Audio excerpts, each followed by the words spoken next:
a que ya se coloquen ahí en sus dispositivos.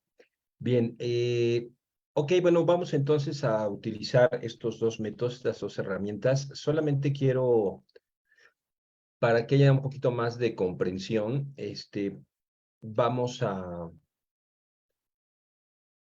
voy a compartirles lo que es propiamente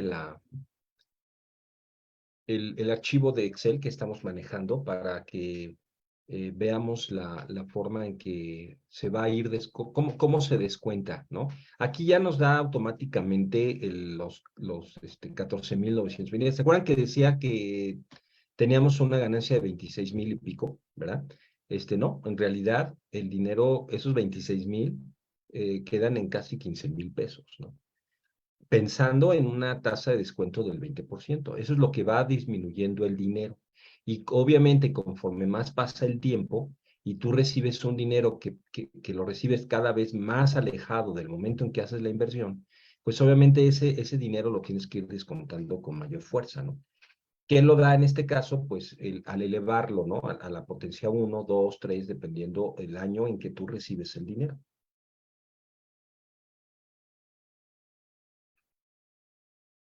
Bien, por eso quiero, para ilustrar esta cuestión, quiero hacer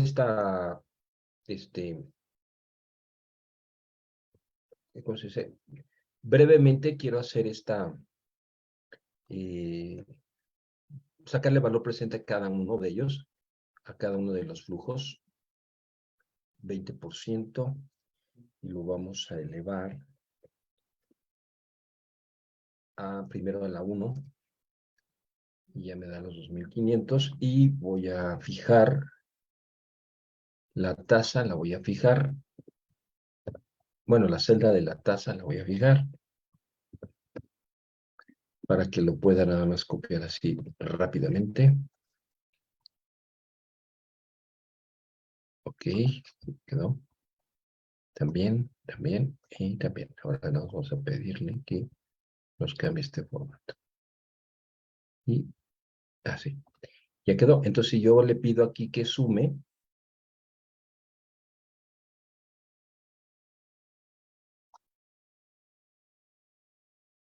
poniendo las decimales, pues me da exactamente lo mismo, ¿no? Que eso es lo que quiero que ustedes chequen, ¿no?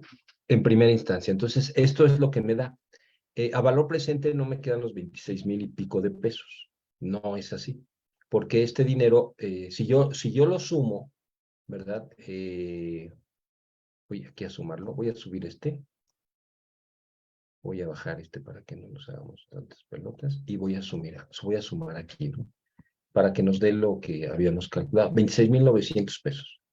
Entonces, en realidad, considerando que el dinero cambia su valor con el paso del tiempo, en realidad, no son 26,900, sino son 14,929.59 de dinero, ¿no? A valor presente. Esa es una cuestión importante. Obviamente, cuando ya me queda el valor presente en 4,929.59, porque es lo que me da aquí en la suma, obviamente esta no es la utilidad, pero sí es, vamos a decir, en términos de retorno del dinero de mi inversión, este es un sobrante, ¿no? No es utilidad, tal y como se maneja en la contabilidad, sino en realidad es el sobrante de haber cubierto mi inversión a valor presente con la suma del flujo efectivo a valor presente, ¿verdad? Entonces ahora sí procedo a restarle y me quedan 4,929.59, es decir, un rendimiento del 37.59. Ahora, lo que quiero ilustrar ahorita es en términos de la importancia. Ya vimos la importancia del costo promedio ponderado de capital para la contratación de deuda, ¿no? Es decir, de buscar una tasa que esté por abajo del costo promedio ponderado de capital. Porque si yo selecciono un crédito que me va a dar más caro, pues simplemente ya ustedes deben saber que eso no va a funcionar. Es una mala contratación. Por más experto que seas en lo que seas, ¿no? Digo, a menos que conviertas una condición totalmente contraria a lo que estás esperando, por eso proyectamos la utilidad operativa. Pero por el otro lado, tú sabes que este costo promedio ponderado de capital, que ahora lo estamos utilizando como la forma de poder medir si hay un costo de oportunidad o no, pues lo utilizas de igual manera, ¿no? O sea que tiene una importancia en este tipo de análisis que vamos a seguir usándolo en otros estudios para poder evaluar lo que son las inversiones, ¿no? ¿Y a qué me refiero? Bueno, suponiendo, ¿verdad? Que el costo promedio ponderado del capital de la empresa no fuera del 20, sino fuera del 25%, ¿verdad? Entonces, fíjese cómo baja el valor presente, ya no son 4,000, ya son 3,198. ¿Cómo se llama? La tasa interna de retorno sigue siendo la misma, esa no cambia, ¿no? Pero sigue estando por arriba del costo promedio ponderado del capital. Si yo le pongo 30, todavía sigue siendo del 37, nada más que vean, el valor presente ya bajó a 1,758,77. Entonces, eso es muy importante, porque una empresa puede tener un costo promedio de capital del 20%, pero a lo mejor otra la tiene del 30%. Entonces, obviamente, estresa más los proyectos porque está esperando un rendimiento por arriba, ¿no? Si yo le pongo aquí simplemente un rendimiento del 40%, pues ya no me va a salir, ya me va a salir el valor presente neto negativo. ¿Por qué? Pues porque el rendimiento que le estoy poniendo para poder descontar los flujos y así poder medir el costo de oportunidad, pues resulta que ya me da valor presente neto negativo. ¿Por qué? Pues sencillamente porque el proyecto tiene el rendimiento del 37,59 y tú le estás poniendo una tasa de descuento del 40%. En dado caso que una empresa tuviera un costo promedio ponderado de capital de 40%, pues este proyecto simplemente no es viable. Aquí sí tendríamos un costo de oportunidad. ¿Por qué? Porque este proyecto lo único que pudiera hacer o lo que va a hacer es que ya no me va a dejar limpio el 40%, sino me va a disminuir. Si yo saco un promedio entre el 40 y 37, ya no me va a dar 40, me va a dar 39 o 38, no sé, ¿no? Ya no es un promedio y ya no es aceptable ¿no? Por lo tanto, y eso es también a lo que quería yo llegar, cuando el valor presente neto es negativo y la tasa interna de retorno está por debajo de mi costo promedio ponderado de capital, ese tipo de inversiones no son viables porque generan un costo de oportunidad y por lo tanto no hay beneficio económico. ¿Que voy a tener una utilidad? Sí.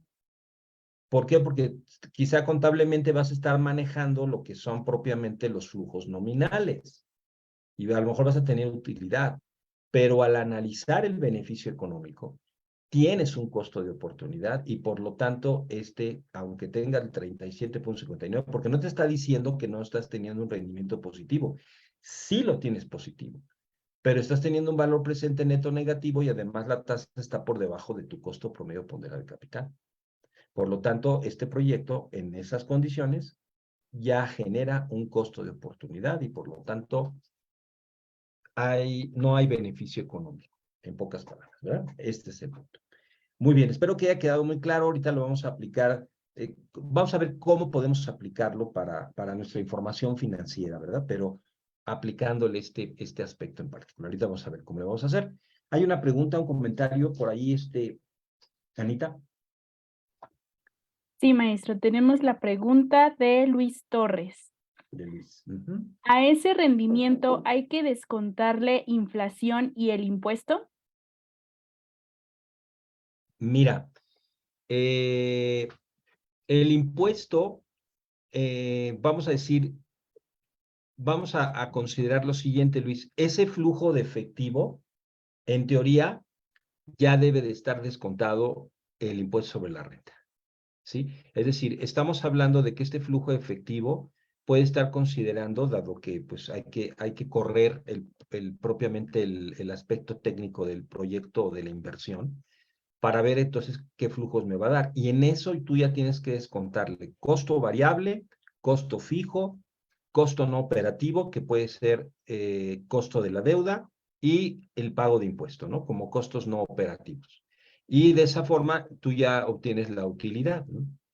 Esa utilidad, manejándola, aunque no la manejaría propiamente así, porque no estamos haciendo propiamente un estado de resultados, sino estamos tratando de hacer un flujo efectivo donde yo a mis ingresos le resto mis costos operativos y luego le resto mis costos no operativos y entonces me tiene que quedar ese flujo en particular. De tal manera que eso es por un lado. Ahora, por el otro lado, en términos de la inflación,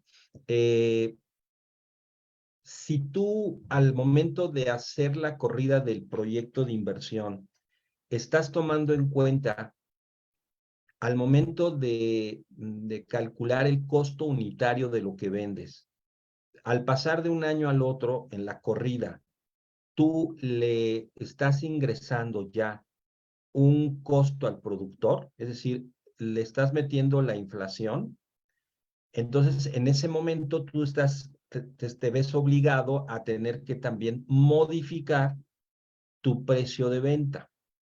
De tal manera que, ¿qué es lo que se hace normalmente? Bueno, ¿cuánto fue la inflación? Puede que uses la inflación del productor o tú digas, voy a usar la inflación más 1 o 2 puntos porcentuales o medio punto, según sea el caso, ¿no?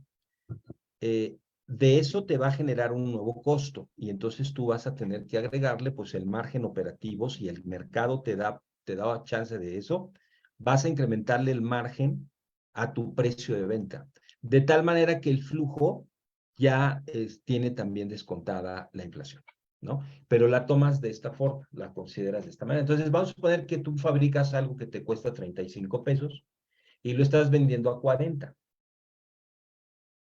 Calculas el flujo para ese año y para el siguiente año le incrementas la inflación al costo. Ahora ya no vas a pagar 35, a lo mejor vas a pagar 38 pesos, ¿no? Bueno, entonces ya no vas a vender a 40 pesos el producto, sino le vas a incrementar si es que el mercado te da posibilidad. Claro que cuando la inflación, que es un precio generalizado de los precios de los bienes y servicios, pues obviamente el mercado se incrementa el costo y como que el mercado no deja de demandar el producto. ¿Por qué? Pues porque es una subida de precios generalizados. Subes tú, sube tu competencia, ¿no? De tal manera que el mercado queda igual, ¿no? Pero ya lo tienes incluido.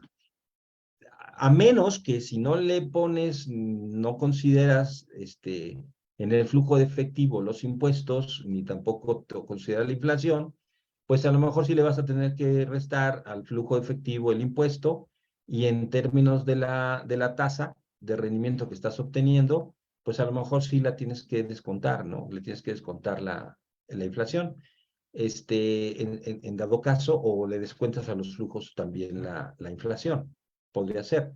Pero normalmente no se hace eso. Normalmente, así como te digo, lo que tienes que hacer es, y tomas en cuenta la inflación, se incrementan tus costos, ahí ya tienes considerada la inflación.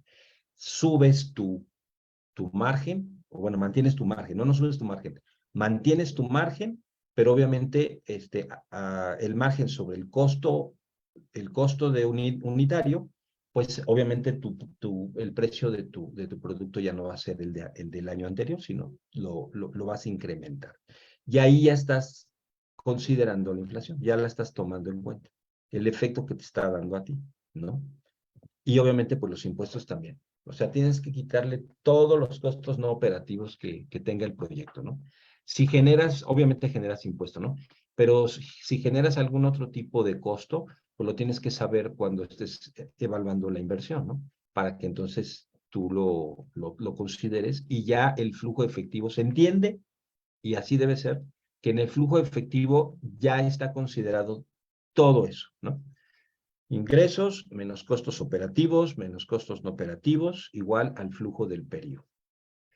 Siguiente año le haces toda la modificación, obviamente vas a pagar más de impuesto, porque si son flujos incrementales, ¿verdad? Porque obviamente estás sumándole al ingreso porque tu costo subió, pues obviamente vas a tener flujos que se van incrementando, pero se entiende que esos flujos ya está considerado todo lo que tú marcabas. ¿Sale, Luis?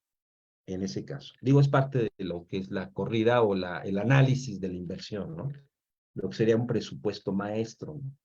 Donde tú tomas en cuenta el costo de todas las materias primas para poder evaluar cuál va a ser tu costo unitario, y en base a ese costo unitario fijas tu margen que te lo permite el mercado para establecer tu precio de venta. Y sobre esa, adelante, te vas con eso, ¿no? Y cada año modificas de acuerdo al tipo de inversión que vayas a hacer o de proyecto que vayas a hacer. ¿Ok? Muy bien. Correcto. Entonces, esto sería. Vámonos a el archivo que tienen ustedes que se llama Estados Financieros Liverpool 2018 y entre paréntesis 2, que es el que hemos estado manejando.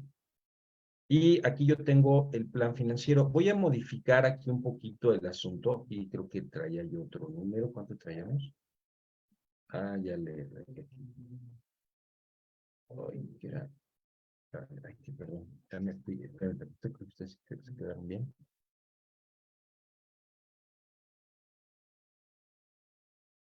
Sí, es que aquí creo que era... Oh, se me olvidó. Bueno, la cosa es que ya lo modifiqué, aquí ya le puse 12.37.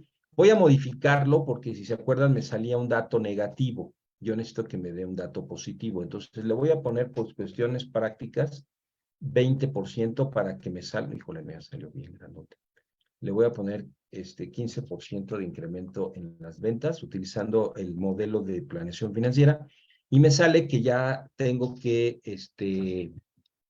la necesidad de tener que solicitar financiamiento por 3,028,077 pesos para poder gastarlo en activos, ¿no? Tengo un déficit financiero, no me fue suficiente con la utilidad, con la utilidad neta que generé.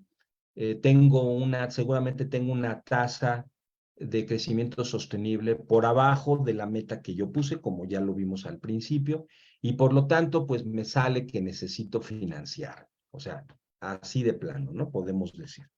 ¿Para qué hago esto? Para poder generar aquí precisamente esa inversión de 3,028,077 pesos que voy a tener que pedir prestado para comprar esos activos. Y yo lo que quiero ver es si voy a poder pagar esta deuda o no. Por lo tanto, utilizo la tasa de descuento, me fui al costo de capital, ¿se acuerdan? Me voy a ir a la hoja de trabajo que se llama costo cap, y aquí traigo el costo promedio ponderado de capital de 8.61, que con los datos que tenemos en los estados financieros, ya calculamos el costo de promedio ponderado de capital. Es el mismo que estoy utilizando aquí, 8.61, que es la forma en que lo usaría, ¿no? Ahora, ¿se acuerdan ustedes que en clases anteriores yo tengo aquí el dato de los últimos 10 años de los ingresos totales, bueno, de cuentas de resultados y cuentas de mayor de esta empresa? Y yo utilicé estos datos para poder proyectar, por ejemplo, las ventas, ya lo habíamos comentado, que nos había dado un poco por abajo, ¿no? De 142, etcétera. Proyectamos también la utilidad operativa y lo mismo hicimos con la utilidad neta. Obviamente, como yo voy a tener que tener más flujos que solamente uno, por eso es que estamos haciendo una proyección de 5 años hacia adelante.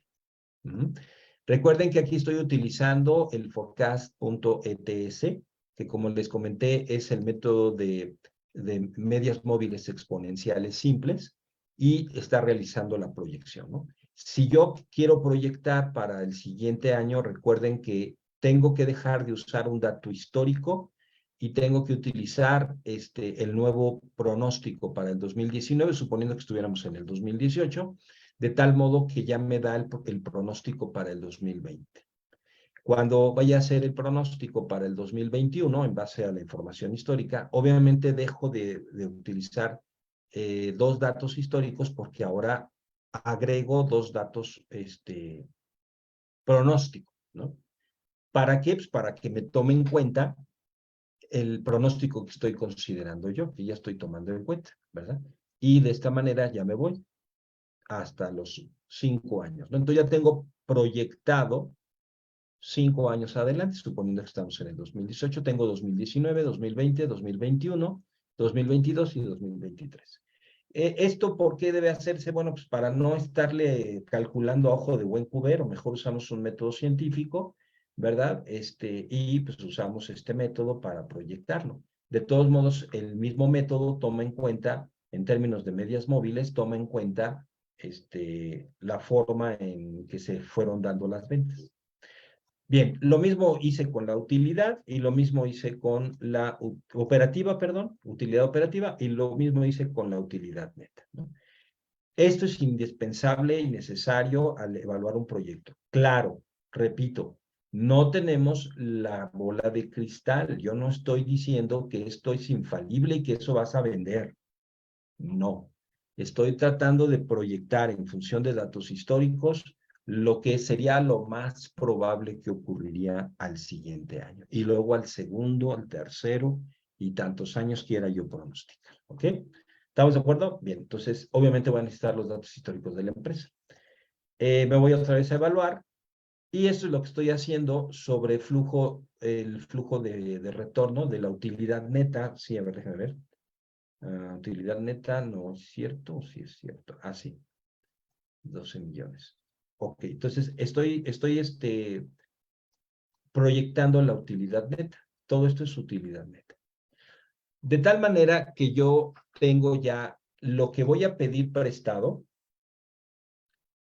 que son 3,028,077 pesos, a una tasa de descuento que es propiamente el costo promedio ponderado de capital que calculamos, y tengo los flujos proyectados a 5 años. Por lo tanto, calculo el valor presente de todos los flujos y me da 52,668,000 pesos. Saco el valor presente, es decir, al valor presente le resto la inversión en activos y me da 49,640,000. Bueno, aquí estoy considerando otro índice. Calculo la tasa interna de retorno y pues me da muy bien. O sea, me da una tasa de retorno de 404,80%. ¿Qué me dice esta información? Simplemente que yo voy a tener la posibilidad de poder pagar este dato, porque obviamente estoy proyectando la utilidad neta que yo considero probable tener debido al historial de la utilidad neta que he generado en años anteriores, ¿no? Sobre eso me estoy basando. Y por lo tanto, en función de esta forma que lo estoy proyectando y la estoy analizando, veo que con ese flujo efectivo, claro, probablemente estoy usando mi utilidad neta y esto que estoy pidiendo prestado para comprar activos. Aquí lo que estoy evaluando es ese financiamiento con ese flujo efectivo. No, hombre, pago la deuda y me sobra, y me queda para más, ¿no? No hay costo de oportunidad y lo estoy analizando en términos de beneficio económico. Obviamente estos flujos están proyectados, mas no están ajustados todavía. Si yo le pido que me sume todo esto, pues me suma 67,609,000. En realidad, pero en realidad ya a mí ya me suman descontados, me suman nada más 52 millones y no los 60 y tantos millones, los 67 millones, ¿no? Ya están descontados. Es decir, ya voy a poder restar la suma de valor presente de los flujos menos el valor presente que fue la inversión que yo gasté, ¿no? Por lo tanto, pues me queda un valor presente de 49,640,000. Y al calcular la tasa interna de retorno, pues me sale 404,80. ¿Ok? Si yo le pongo aquí 404,8, pues casi me da cero, ¿no? Lo que pasa es que no tengo todo el dato. Si le pongo, es 77,34. Le pongo aquí 77,34. No, 74, sí, sí, el punto. Le doy enter y ya me da cero. Digo esto nada más para comprobar que efectivamente esta tasa que me está indicando la tasa interna de retorno, efectivamente sí convierte en cero el valor presente neto, ¿no? En este caso. Ahora, voy a regresar como estaba. Ahí está, 8.69. Obviamente, ante este costo de promedio ponderado de capital y con una inversión de 3 millones y con un flujo de 12 millones ya, pues obviamente es clarísimo que voy a recuperar, ¿no? Pero ahí es lo importante, ¿no? Eso es lo importante. Ahora voy a hacer esta modificación en el plan financiero. Vamos a suponer que yo quiero crecer al 25%. Entonces nos está dando una inversión de 12.047.000 pesos, ¿no? Aún así, todavía se ve posible, ¿no? Pero ¿qué pasa? Ya el rendimiento ya no es tan alto, ya es en 102.10. Entonces, noten, por favor, si yo incremento lo que voy a pedir prestado para la compra de activos, bajo tal condición, y estoy proyectando, aquí como le dije a Luis, yo aquí, Luis, ya no estoy haciendo propiamente el proyecto o el aspecto técnico de la inversión que se está haciendo. Yo aquí estoy proyectando y esos flujos también se entiende que por lo menos se tomaron en cuenta los costos operativos, porque es costos operativos y los no operativos. ¿Por qué? Porque estoy proyectando en base a la utilidad neta generada históricamente. Y esa utilidad neta, pues se entiende que ya se le descontó todo, ¿no? Así que yo solamente lo que hago es, en base al dato histórico, que es lo que se hace en estos casos, estoy proyectando esa misma utilidad, pero hacia adelante, ¿ok? Pero se entiende que eso está ahí. Nada más hago la siguiente recomendación, que en caso de que ustedes utilicen estados de resultados pro forma, nada más recuerden que si ya descontaron la depreciación, nada más bastaría con van a sumarle la depreciación a la utilidad neta para que les quede el flujo de efectivo que deben considerar para evaluar el proyecto, ¿sí? Porque la depreciación, si no la considero, si no se la sumo a la utilidad neta, pues ese costo no es real, es un costo virtual, ¿no? Ese flujo no salió de la empresa. Simplemente la estás considerando en el estado de resultados y en esa misma proporción disminuyes el valor de los activos fijos, dependiendo de que estés depreciando. Pero como estos estados financieros no traen depreciación, ni en la situación financiera de la empresa ni en el estado de resultados, entonces lo dejamos así. Ya está descontado. ¿Ok?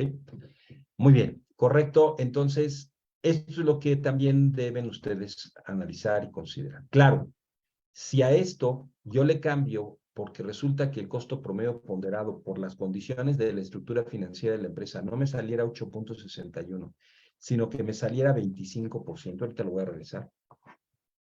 Entonces, ¿qué es lo que va a pasar? Yo sigo teniendo el 102%, pero obviamente el valor presente neto ya se me cayó, se fue para abajo. O sea, sigo teniendo el mismo rendimiento, pero obviamente está más estresado el proyecto. ¿Por qué? Pues porque ahora la diferencia no es tan grande. Miren, voy a hacer